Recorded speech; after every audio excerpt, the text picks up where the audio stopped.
안녕하세요. Riding on the Korean wave. Welcome to Tuesday's edition of The Culture Wave. I'm Kwon So-ah in Seoul.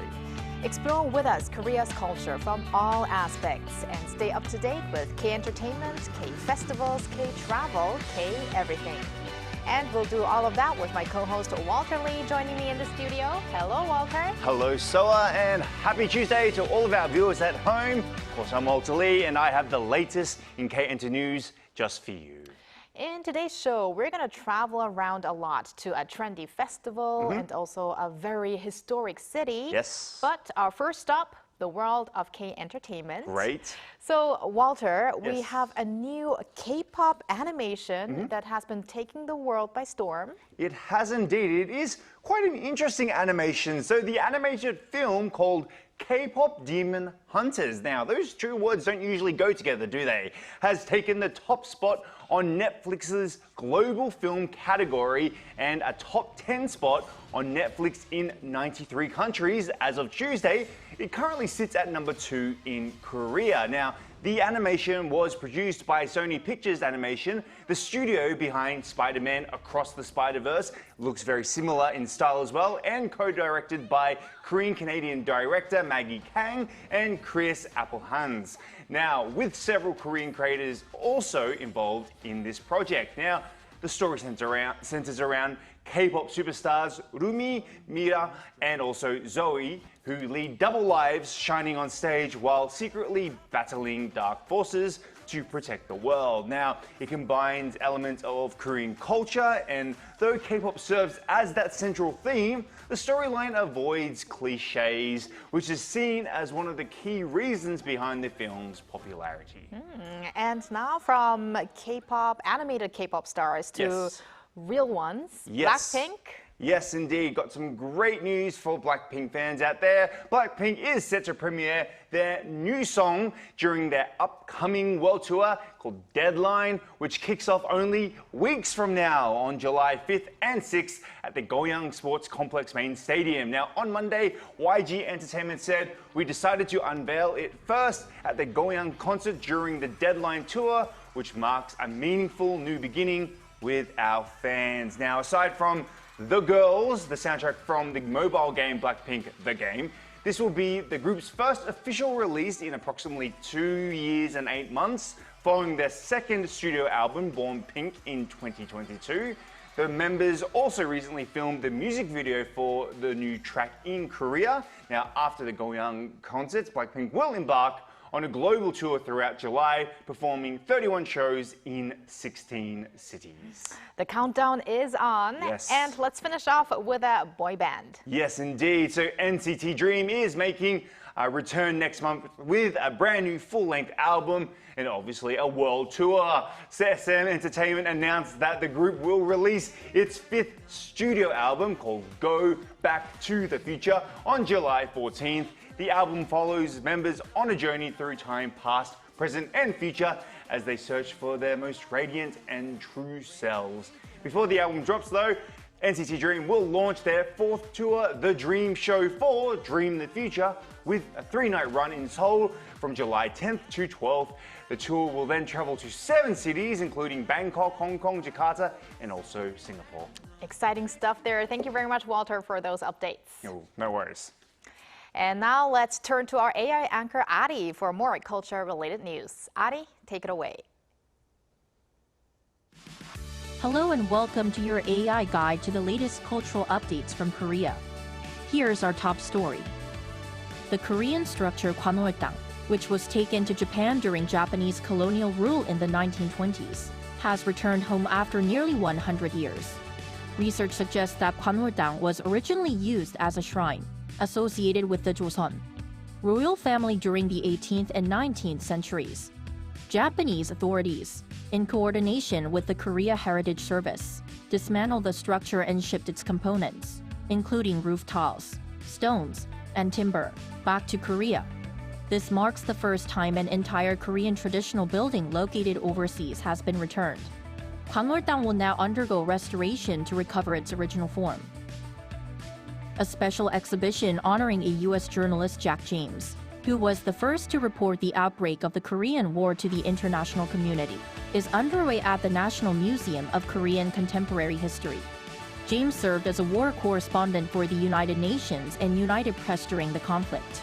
The exhibition sheds light on his life and work related to Korea, centered around a collection of 25 items, including his first original report announcing the outbreak of the war, photographs, and personal belongings. They were donated by his son, David James. The exhibition runs through July 20th. The global success of the Netflix K-drama, When Life Gives You Tangerines, has turned Jeju Island's filming locations into must-visit destinations for international tourists. At a Korea-ASEAN tourism marketing seminar held Monday in Singapore, producer Park Sang-hyun highlighted that key Jeju sites, such as Hongsan Ilchulbong and the buckwheat flower fields in Oradong, are earning a global reputation as premier tourist attractions.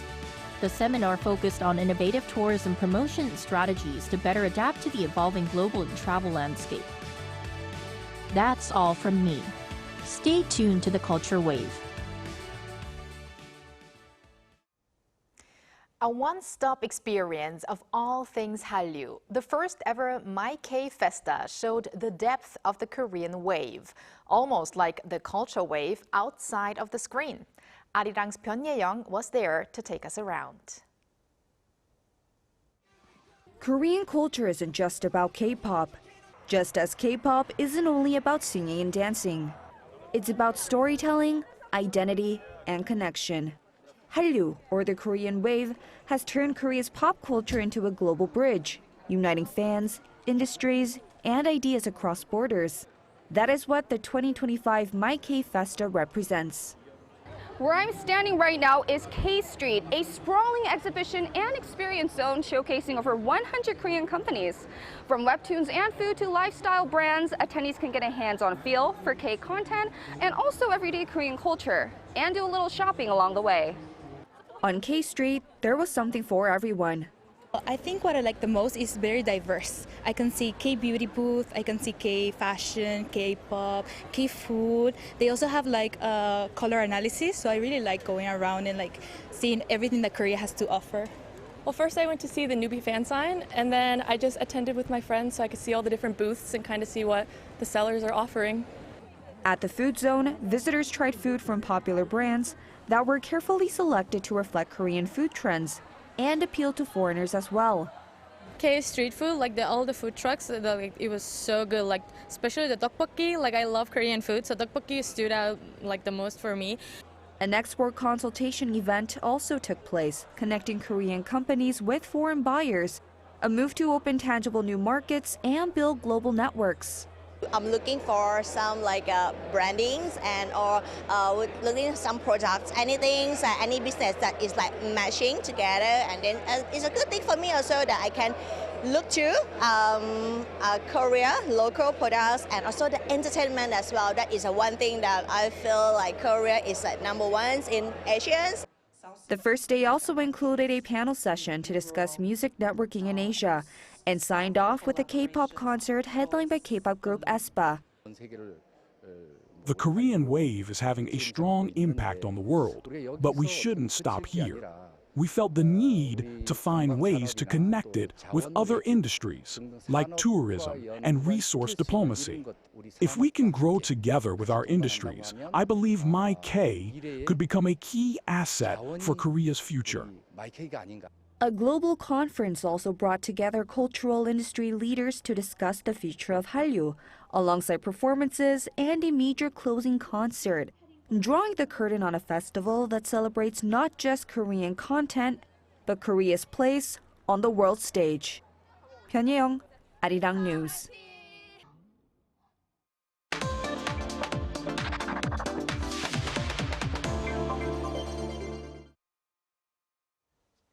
Kyongju, the host city of APEC 2025, situated in the southeast of South Korea, is often dubbed a museum without walls. Also, as the capital city of the Silla dynasty 1,000 years ago, Kyongju was a cosmopolitan city that had flourishing trade and cultural exchanges with other countries. Now today, we invite a person who visits the historic city every year for a special occasion. To hear more, let me introduce Tony Robinson, Associate Professor and Chair of the Department of Political Science at the University of Colorado, Denver, who's joining us today in the studio. Hello, Professor Robinson. Hello. Hello. Thank you. Thank you for joining us on the program. So let's first off start off with your recent visit to Kyongju, of course, involving that hwarang experience. Tell us more about it, please. So every year, University of Colorado, Denver, we lead a study abroad trip to South Korea. It lasts about 23 days. But most of that's in Seoul or in Busan. But we always want to be sure that a good chunk of it is in Gyeongju. We spend several days there in Gyeongju and want to have an experience that is different than the big city. So while we're in Gyeongju, we stay at a place called Dobongsadong. It's a villa where Confucian scholars used to live during the Chosun dynasty. And as part of that experience, yes, we have a hwarang experience where in the morning all our students get up as young Confucian or hwarang warriors. They get up and they have a cultural experience. The local cultural foundation comes and teaches us calligraphy in the morning. The students learn to write their names and do calligraphy. They learn traditional Korean archery and have a contest, shooting bows and arrows or breaking down into different groups, seeing who can beat the teacher. Most of them can. We do a tea ceremony where some local cultural treasures teach us about traditional Korean tea that has been made in traditional ways, and we learn tea etiquette and how to properly drink and think about our tea. And also have some traditional Korean music. Some local like flute players play music and do some singing. And it's just a lovely day for the day to kind of learn as if we were living in not in the middle of big Seoul, but in a more traditional, pastoral, peaceful way. So it's a lovely few days. Sounds like a wonderful experience. Yes, it definitely sound like a wonderful experience indeed. And now talking about these students, are they actually your students and how have they enjoyed obviously the 23 days and over the past 23 days and how do they actually take part? Do they apply or do you choose them yourself or what's the process there? Yes, of course it's a fantastic experience for students. They love it. I've been teaching a long time. And I've known a lot of students, and I know that this trip to Korea is absolutely the highlight of these students' college experience and of their lives even to date, this opportunity to come to another country for that many days. Yes, they apply. So we get dozens of students every year that apply for this trip, and I have to play the role of selecting students that seem ready and have a good reason to come to Korea. So we have all kinds of different reasons. Some students' family heritage go back to Korean, yet they were born in America. They want to come back to Korea. Others have never traveled overseas. There's always 3 or 4 students that have never been out of the country. And then do they enjoy it? Yeah. We start the trip saying, we're about to move into what we could call the center of the center of the universe right now. And what I mean by that is so much energy has moved to East Asia in the last 20 years. I mean, it really is a center of so much of the world right now.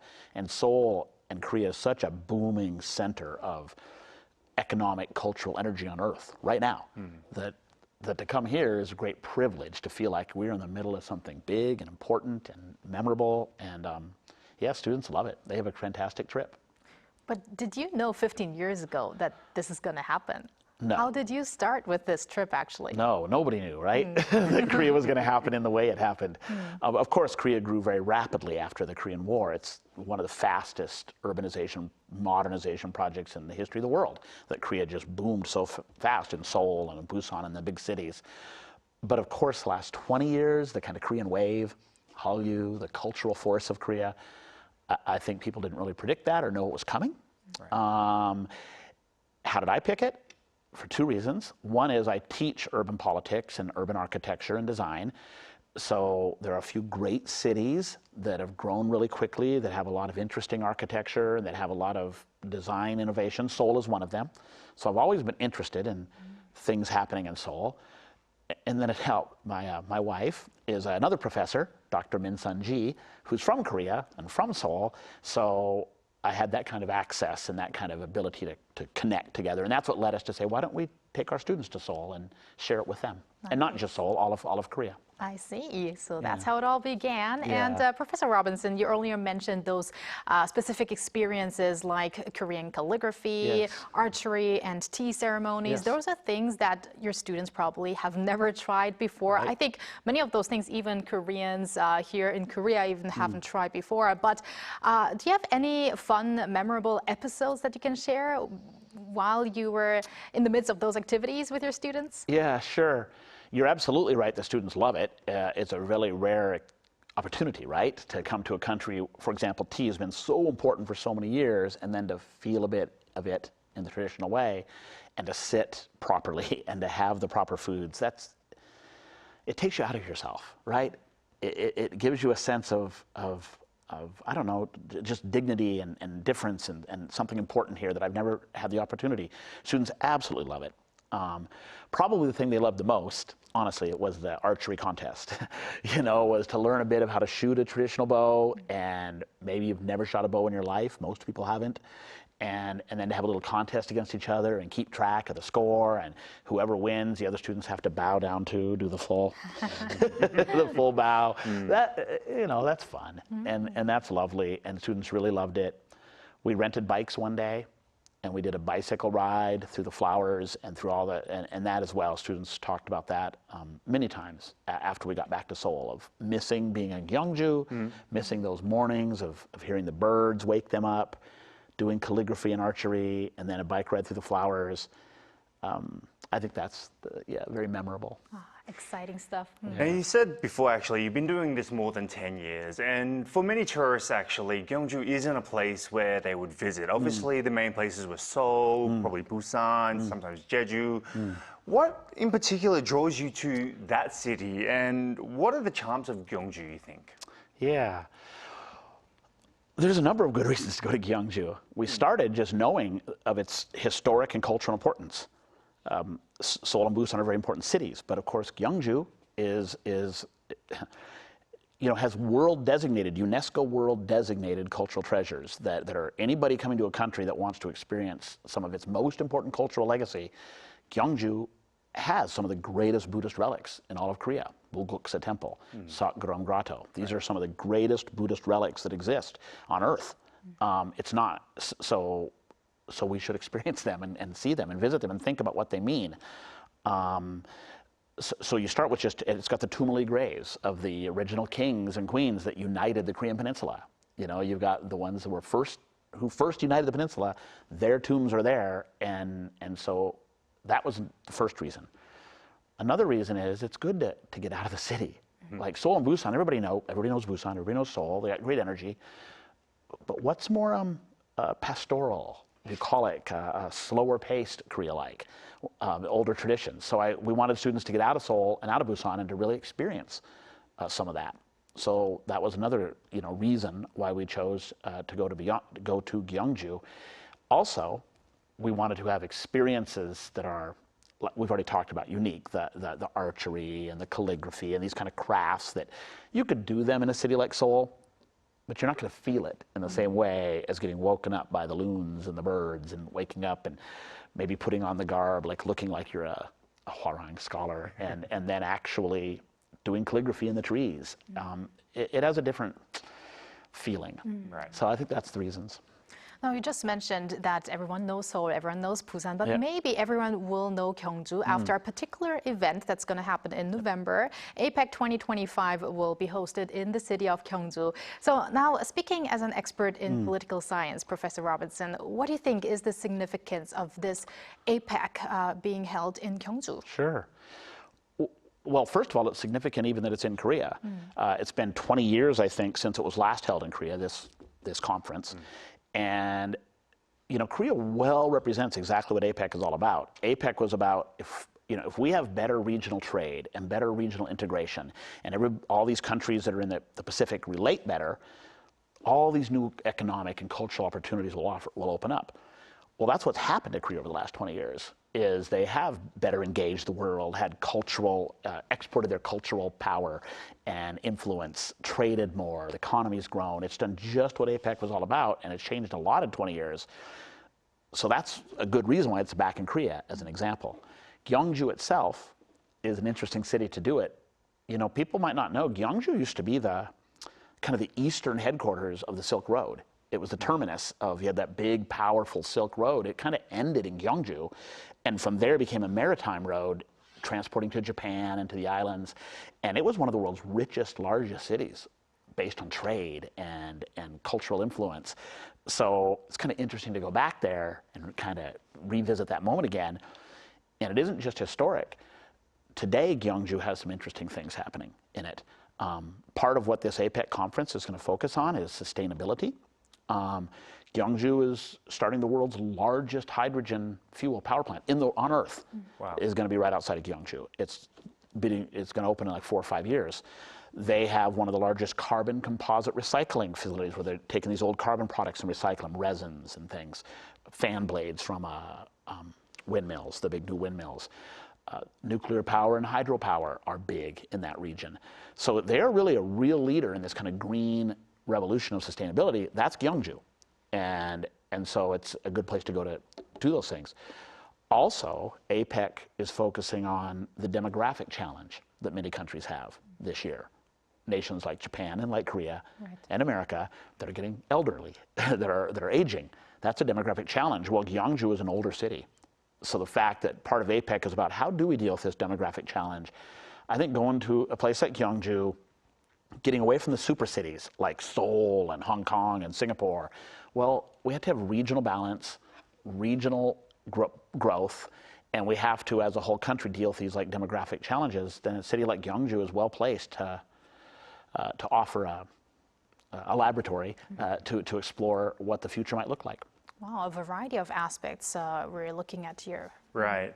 And finally, despite obviously combined, So and I have been here for more than 20 years, you sound like more of an expert at Gyeongju than us. So I would love to know, do you have any recommendations for people who are visiting Gyeongju and during the APEC period, and what they could do, experience, eat? Do you have any recommendations? Wow. Well, of course, anybody who goes to Gyeongju, if you have your time, there are these profound, you'll learn about them, the profound cultural relics. Bulguksa, Satgram Grotto, Wolji Pond. I mean, these are well known. All the tourists will point to it, and there's good reason for them. So those are great. There's a bridge at night called Woljin Bridge. Now I'm forgetting the name of it. You'll find it. It lights up at night, and it's right there near the big park. And oh my gosh, is that glorious at night to see. Those are all great. But what I would really recommend, anybody that has time, is to get off the beaten path a little bit and think about some other things, like why not rent a bike for a few hours and bicycle along the rivers in Gyeongju and bicycle through the park and stop here and there and go down to the river and just sit for a bit. That's what our students, what I really remember. You could take a trip to this beach that's not too far from there. It's about an hour, but you go through a national park and you end up at a beach where King Munmu, he kind of reunited the Korean peninsula. He's buried there under this tomb. And it's on this kind of remote little beach. You won't see many tourists there at all. It'll feel a little moody. That's an experience that you remember. Like, get to that beach. Namsan Park. There's a mountain called Namsan. Many trails with many old Buddhist relics. Spend a day just hiking the mountain. So I'd recommend not just, with tour groups, go see the big park and go see Satgram Grotto, which will have tons of tourists at it. Take a hike in the woods and get off the beaten path and enjoy those experiences. And I think you'll remember Gyeongju more deeply, and it'll feel more maybe like it used to feel in the olden days. All right. Thank you very much, Professor Robinson, for sharing your experience, your insights, and also those recommendations. And of course, thank you for joining us today in the studio. Thank you, Professor. Thank you very much. Thank you. And thank you, Walter. As always, we're going to see you back here soon. Very soon. Thank you for spending the past half an hour with us on the Culture Wave for your daily dose of K-culture issues.